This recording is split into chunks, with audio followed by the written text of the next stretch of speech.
Assalamualaikum warahmatullahi wabarakatuh. Saya Gina Nabila dari Prodi Bimbingan Konseling Pendidikan Islam NPM 2512912 dengan dosen pengampu Bapak Sugiarto MPSI Psikolog. Di sini saya akan menjelaskan hukum perkembangan remaja, Principles of Development. Di sini saya akan menjelaskan bagaimana hukum perkembangan remaja. Principles of Development adalah prinsip-prinsip umum yang menjelaskan bagaimana proses pertumbuhan dan perkembangan pada manusia, khususnya pada masa remaja.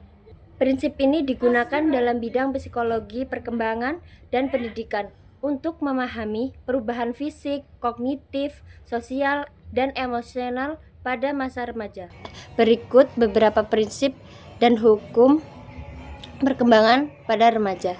Yang pertama, perkembangan bersifat berkesinambungan. Perkembangan manusia terjadi secara terus-menerus sejak lahir hingga dewasa. Setiap perkembangan saling berhubungan dan tidak dapat dipisahkan dari tahap sebelumnya.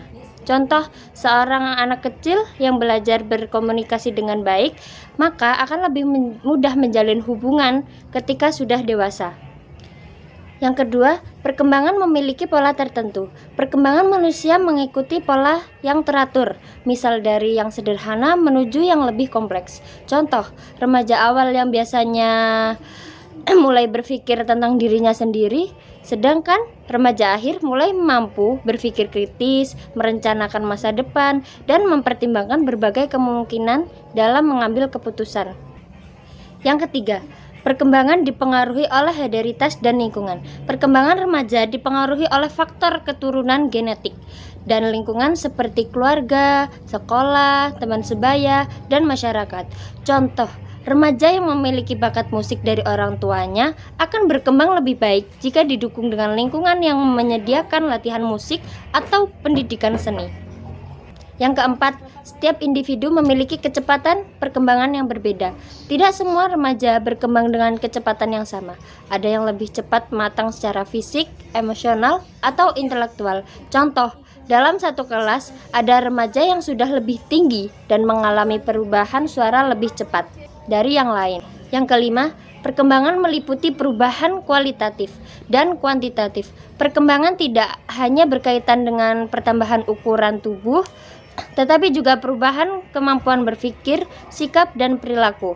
Contoh, remaja tidak hanya bertambah tinggi dan berat badan, tetapi juga mulai mampu berpikir logis, memahami nilai moral, dan membentuk identitas diri.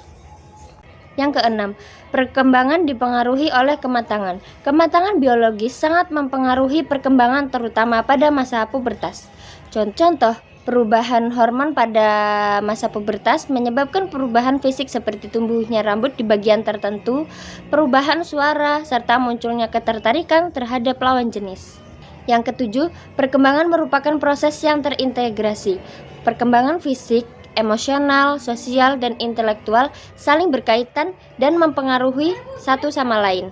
Contoh, remaja yang memiliki kepercayaan diri yang lebih baik, emosionalnya biasanya lebih mudah bergaul dengan teman sebaya dan lebih aktif dalam kegiatan belajar secara intelektual. Demikian penjelasan singkat tentang hukum dan perkembangan pada remaja. Saya akhiri. Assalamualaikum warahmatullahi wabarakatuh.